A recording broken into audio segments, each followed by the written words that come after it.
Hey, hi, this is Suresh, Village AD டெவலப்பர்லேருந்து React ஜேஎஸ்லேருந்து conditional rendering அப்படின்ற ஒரு கான்செப்ட் பார்க்க போகிறோம். கண்டிஷனல் ரெண்டரிங் கான்செப்டோட பர்பஸ் என்ன அப்படின்னா, ஒரு 2 கண்டிஷன் இருக்குது. இந்த 2 கண்டிஷனில் எந்த கண்டிஷனை எக்ஸிக்யூட் பண்ணுறது அப்படின்ற ஒரு கொஸ்டின் இருக்கும். ஓகேங்களா? அதை எப்படி யூஸ் பண்ணுறது அப்படிங்கிறது தான் இதில் ஃபுல்லாகவே கவர் ஆகும். உங்களோட காம்பனண்ட்டில் HTML பார்ட்டில் இஃப் கண்டிஷனை நீங்கள் அப்ளை பண்ணி ஒரு ஸ்ட்ரக்சரை நீங்கள் பிரிண்ட் பண்ணீங்க அப்படின்னா உங்களுக்கு ஒரு லுக் லைக் குட் பர்ஃபார்மன்ஸாக இருக்காது. ஸோ அதுக்கு ரீப்ளேஸ் பண்ணுறதுக்கு பதிலாக தான் கண்டிஷனல் ரெண்டரிங் வரும். கண்டிஷனல் ரெண்டரிங்கிறது எக்ஸ்ப்ரெஷன், பட் இஃப் கண்டிஷன் இது வந்து பார்த்திங்கன்னா control statements. So control statement avoid பண்ணி எக்ஸ்ப்ரெஷனை யூஸ் பண்ணுறாங்க. ஸோ இதை ஒரு எக்ஸாம்பிளாக நம்ம வந்து பார்க்கலாம். அதுக்கான கோட் ஸ்னிப்பெட் அப்படியே ஸ்டெப் பை ஸ்டெப்பாக உங்களுக்கு நான் காட்டுறேன். ஒரு லைவ் டெமோவாகவே உங்களுக்கு காட்டுறேன். ஒரு சிம்பிளாக ஒரு ப்ராஜெக்ட் க்ரியேட் பண்ணியிருக்கேன். இதில் வந்து பார்த்திங்க அப்படின்னா நம்ம ஸ்ட்ரக்சரை எப்படி நம்ம இம்ப்ளிமெண்ட் பண்ணுறது அப்படிங்கிறத பார்க்கலாம். 2 ஐக்கன் வந்து நான் இம்போர்ட் பண்ணியிருக்கிறேன். லைக் பண்ணதுக்கப்புறம் எப்படி இருக்குமோ அந்த மாதிரியான டிசைனில் இருக்கும். தென் வித்தவுட் அவுட்லைனில் ஒரு டிசைன் இருக்கும். வெறும் அவுட்லைன் மட்டும் இருக்க மாதிரி ஒரு டிசைன் இருக்கக்கூடிய ஒரு ஐக்கன் இருக்கும். தென் ஒரு பட்டன்.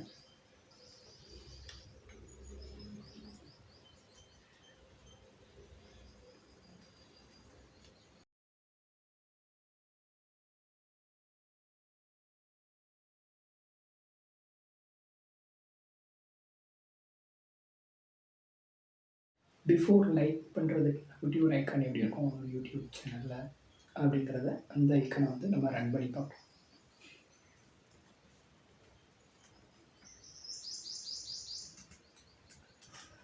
ஓகேங்களா? இப்படி தான் இருக்கும். தென் பேரலாக நான் என்ன பண்ணுறேன், நெக்ஸ்ட் ஐக்கானையும் அதில் லோட் பண்ணிடுறேன்.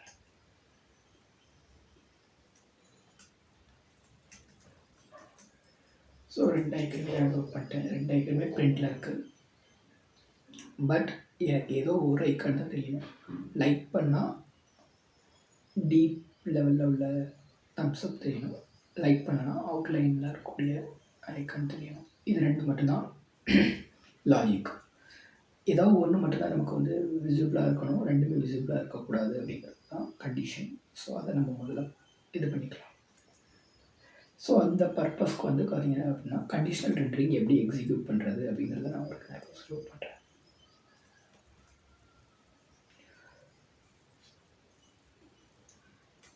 இந்த கண்டிஷனல் ரெண்டரிங் வந்து நான் எங்கே அப்ளை பண்ணுறேன் அப்படின்னா, ஒரு HTML கோடுக்குள்ளே கண்டிஷனல் ரெண்டரிங் எப்படி பிஹேவ் ஆகுது அப்படின்னு பாருங்கள். 2 HTML கோட் இருக்குது. ஏதோ ஒரு டேட்டா மட்டும் தான் எனக்கு விசுவலைஸ் ஆகணும் அப்படிங்கிற பட்சத்தில் கண்டிஷனல் ரெண்டரிங் எப்படி எக்ஸிக்யூட் பண்ணுறேன் அப்படின்னா, லைக் இருந்தால் இல்லாத பட்சத்தில் ஒருவேளை லைக் வந்து ட்ரூவாக இருந்தது அப்படின்னா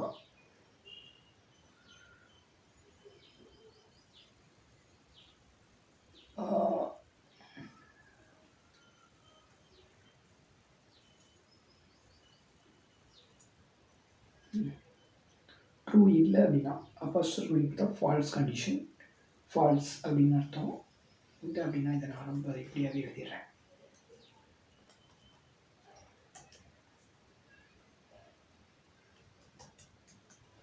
ஓகே, ஃபால்ஸாக இருந்தது அப்படின்னா இந்த மாதிரி வரும்.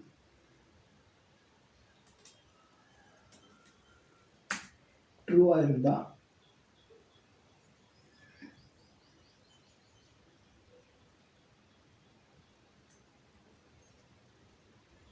ஃபால்ஸாக இருந்தால் அவுட்லைன்டாக இருக்கும். ஓகேங்களா? இல்லை ட்ரூவாக இருக்கிற பட்சத்தில் தென் அதை தாண்டி எதுவாக இருந்தாலும் இதுதான் ப்ராசஸ். ஓகேங்களா? கரெக்டாக இங்கே ட்ரூன்னு கிடையாது. ஈவன் அது வந்து வேறு ஏதோ ஒரு நம்பர் வேறு ஏதாவது ஒரு டைப்பாக கூட இருக்கலாம். பட் அங்கே வந்து எக்ஸிக்யூஷன் என்ன நடக்கும் அப்படின்னா ட்ரூ அப்படின்ற ஸ்டேட்மெண்ட்டில் எக்ஸிக்யூஷன் நடக்கும்.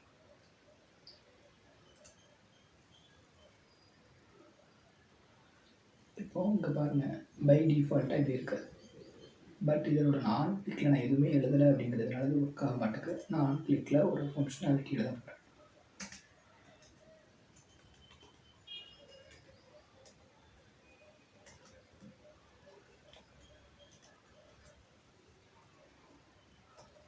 set like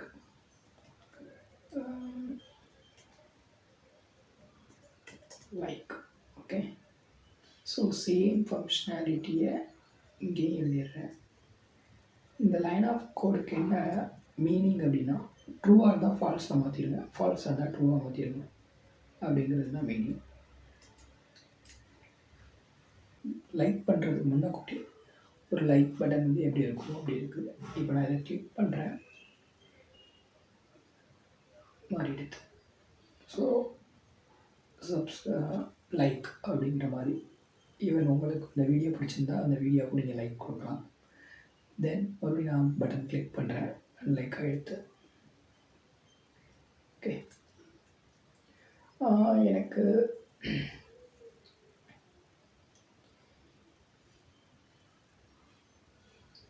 இப்படி இருக்க 2 HTML பார்ட்டுக்குள்ளே இப்படி பிஹேவ் ஆகுது அப்படின்னு பார்த்துருக்கோம்.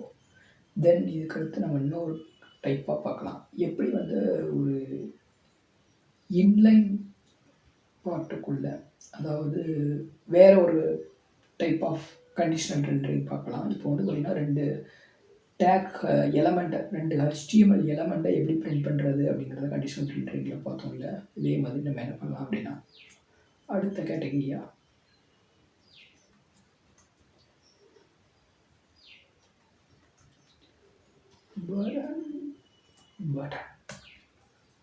பட்டனில்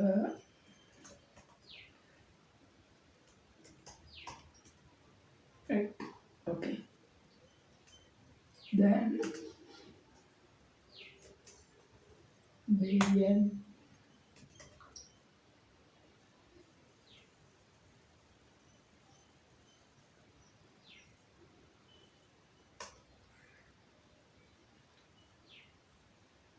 கண்டென்ட்.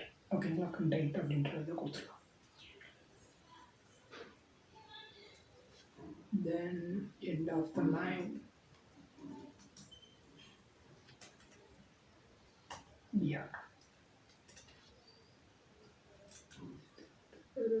கொஞ்சம் ஸ்மாலாக தான் நல்லாயிருக்கும்.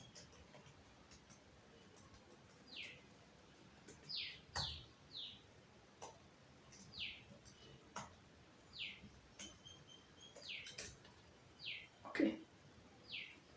இப்படி இருக்கு. எப்படி எழுதணும்? எஸ்எக்ஸ் ஈக்குவல் டு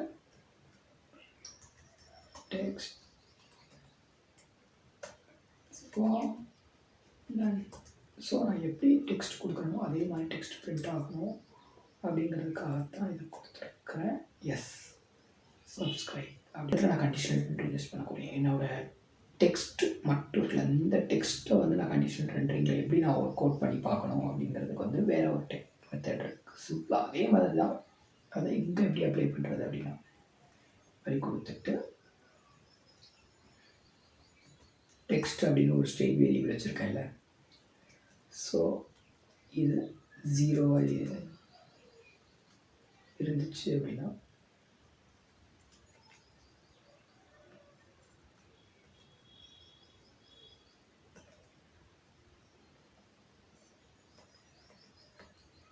சப்ஸ்கிரைப் அல்லது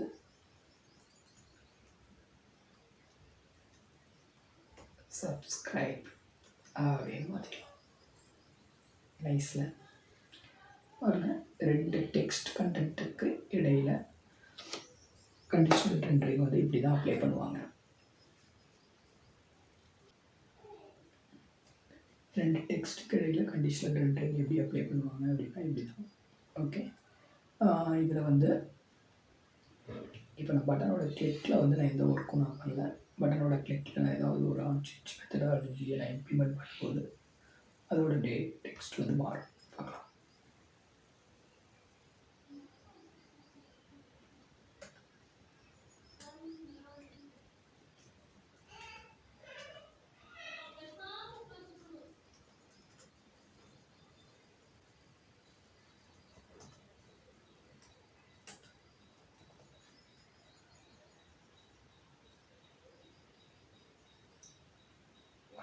பை டிஃபால்ட் 0 இருக்குது. ஸோ நாங்கள் செட் பண்ணிட்டேன். சப்ஸ்கிரைப் மாறிடுச்சா? அடுத்து மாறாது.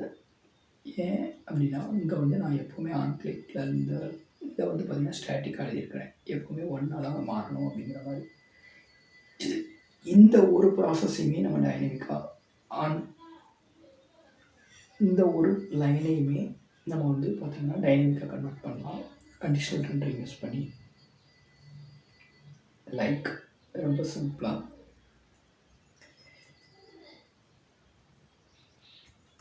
டெக்ஸ்ட் பை டிஃபால்ட்டாக 0 இருக்கிறதுனால 0 நான் எடுத்திருக்கேன். இருந்தால்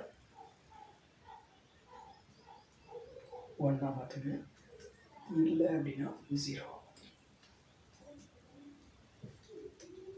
ஓகே, இதுதான் கண்டிஷனல் ரெண்டரிங் ப்ராசஸ்.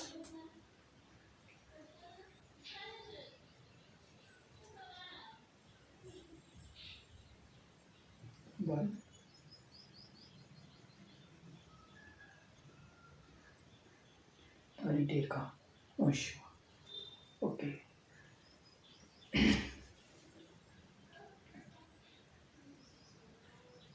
இப்போ இந்த 2 ஏரியாவில் எப்படி நம்ம கண்டிஷனல் ரெண்டரிங் யூஸ் பண்ணுறதுன்னு பார்த்தோம். இதில் ஒரு இன்லைன் ஸ்டைலில் வந்து எப்படி வந்து பிஹேவ் ஆகும் அப்படிங்கிறத பார்க்கலாம்.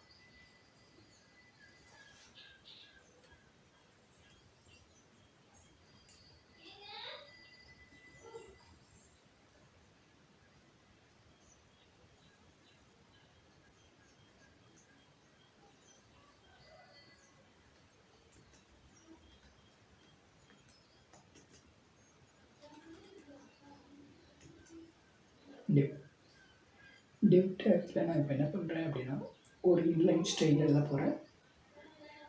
டிவ் டேக்கில் ஒரு இன்லைன் ஸ்டைல் எழுத போகிறேன். ஸ்டைல்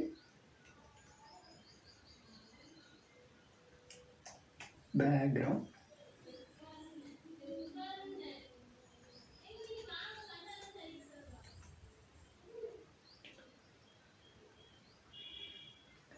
பேக்ரவுண்ட் கலர் கோலர்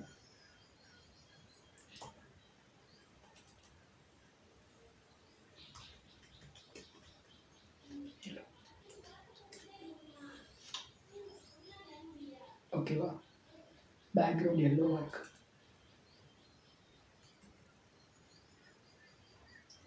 இப்போ நம்ம என்ன பண்ணலாம் அப்படின்னா லைக் பண்ணால் வேறு ஒரு பேக்ரவுண்ட் கலர், லைக் பண்ணல அப்படின்னா வேறு ஒரு பேக்ரவுண்ட் கலராக கொண்டு வரலாம். எனக்கு வந்து எந்த ப்ராசஸ் டைனமிக்காக மாறணுமோ அந்த இடத்துல தான் நம்ம கண்டிஷனல் ரெண்டரிங் அப்ளை பண்ணணும் அப்படிங்கிறத நல்லா அண்டர்ஸ்டாண்ட் பண்ணிக்கோங்க. எனக்கு என்டையர் இதுக்கும் தேவை கிடையாது. இந்த பேக்ரவுண்டுக்குள்ளே உள்ள கலர் மட்டும் தான் மாறணும். கரெக்டுங்களா? அப்போ அந்த இடத்துல கண்டிஷனல் ரெண்டரிங் அப்ளை பண்ணுவேன். ஸோ ஸ்டைலில் கொஞ்சம் கண்டிஷனல் ரெண்டரிங்கும் இந்த மாதிரி பண்ணும்போது கொஞ்சம் காம்ப்ளெக்ஸாக இருக்க மாதிரி இருக்கும். ஒரே ஒரு விஷயம் தான், உங்களுக்கு எந்த இடத்துல எந்த பர்டிகுலர் பார்ட்டில் கண்டிஷனல் ரெண்டரிங் வேணுமோ அதை மட்டும் எடுத்துக்கோங்க. ட்ரூவாக இருந்தால் ஓகே, எல்லோ அல்லது ஒயிட்.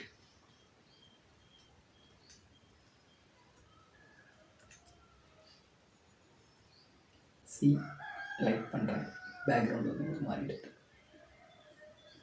ஓகேவா?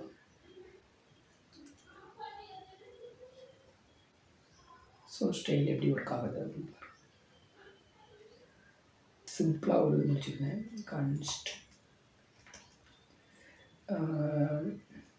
டேட்டா கமா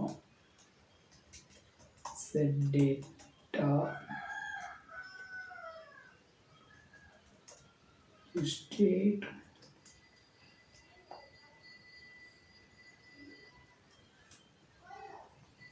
ஃபைல் அப்படின்னு பிரிண்ட் பண்ணியிருக்கேன்.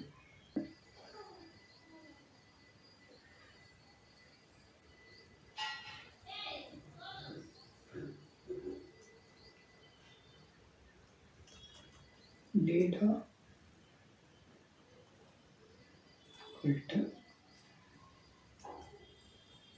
5ஆக இருந்தால்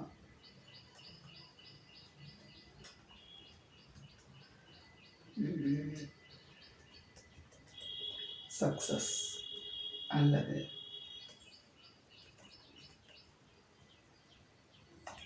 ஃபெயில்டு. ஓகேங்களா?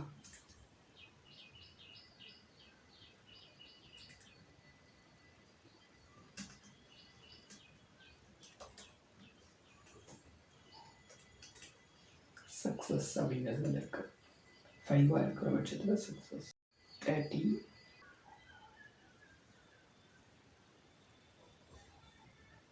ஸோ இங்கே வந்து பார்த்தீங்க அப்படின்னா மார்க், ஒரு ஸ்டூடெண்ட் வந்து 30 மார்க் எடுக்கிறான் அப்படின்னா பாஸ், இல்லை அப்படின்னா ஃபெயில் அப்படின்னு ஒரு ஸ்டேட்மெண்ட்டை ஃபஸ்ட்டு நான் பிரிண்ட் பண்ணுறேன். அப்போது இங்கே வந்து பார்த்திங்கன்னா ஸ்டூடெண்ட்டோட மார்க் 30 நான் வச்சுருக்கிறதுனால சக்ஸஸ் பிரிண்ட் ஆகுது. தென் லெஸ் தென் 30 எடுத்தால் என்ன நடக்கணும் அப்படிங்கிறது நான் இப்போ எழுத போகிறேன்.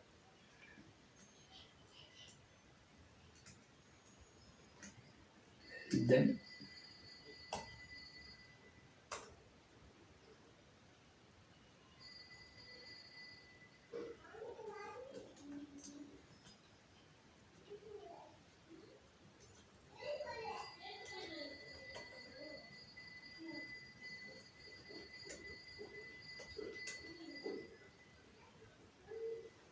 ஓகேவா? இங்கே என்ன நடக்குது அப்படின்னா ஸ்டூடெண்ட் 30க்கு மேலேயோ எடுத்தால் பாஸ் வரும். இப்போ நான் அதில் வந்து 20 மார்க் போடுறேன், ஃபெயில். தென் இப்போ ஸ்டூடெண்ட் வந்து 50 மார்க் எடுக்கிறான், அவனுக்கு பாஸ்ன்னு காட்டுது. பாஸ் காட்டக்கூடாது, எனக்கு கிரேடு சின்னு காட்டணும். அப்போது நான் அந்த இடத்த என்ன பண்ண போகிறேன் அப்படின்னா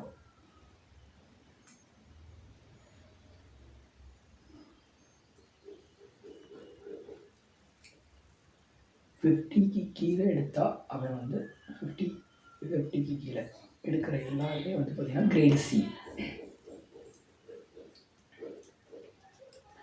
டேட்டா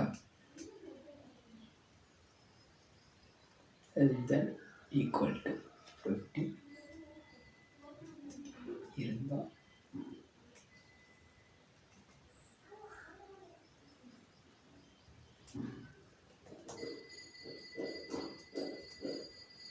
கிரேட் சி. அதுக்கு மேலே போகிற எல்லாருமே வந்து பார்த்திங்க அப்படின்னா பாஸ்.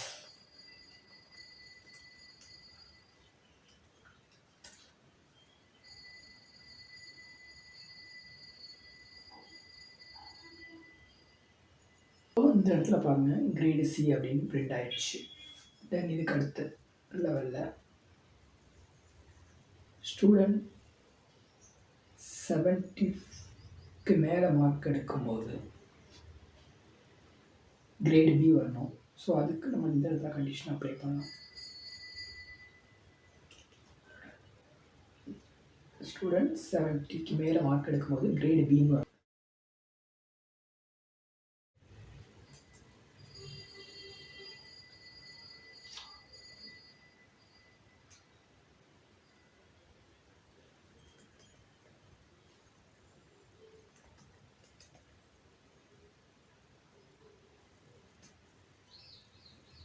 கிரேடு பி கரெக்டாக.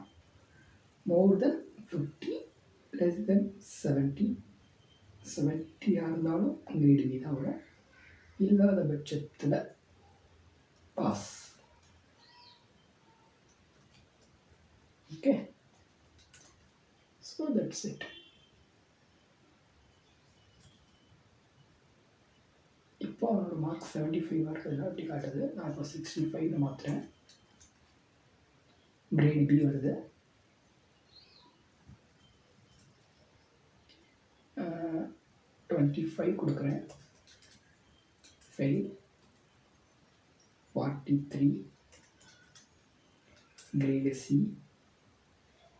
68 கிரேடு பி. மோர் தென் 68 போகும்போது அது அவங்களுக்கு போகும். ஓகேங்களா? That's it. இதுக்கு மேலே கிரேடு ஏக்கும் டிஸ்டிங்ஷன் லெவலுக்கும் நீங்கள் கண்டிஷன் எழுதி பாருங்கள். அந்த கண்டிஷன் என்ன அப்படிங்கிறத கீழே கமெண்டில் பின் பண்ணுங்கள். ஸோ இவ்வளோ தான் வந்து கண்டிஷனல் ரெண்டரிங். இதை வந்து நீங்கள் ஜாவா ஸ்கிரிப்ட் கோட்லையும் மேலேயுமே நீங்கள் இந்த லாஜிக் எழுதுகிற இடத்துலையும் நீங்கள் கண்டிஷனல் ரெண்டரிங் அப்ளை பண்ணி பார்க்கலாம். ரொம்ப சிம்பிளாக லுக் லைக் இஃப் கண்டிஷன் மாதிரி தான் பிஹேவ் ஆகும் அப்படிங்கிறது சொல்லிட்டேன். இவ்வளோ தான் இந்த வீடியோ. இந்த வீடியோ உங்களுக்கு பிடிச்சிருந்தது அப்படின்னா சப்ஸ்கிரைப் பண்ணுங்கள்.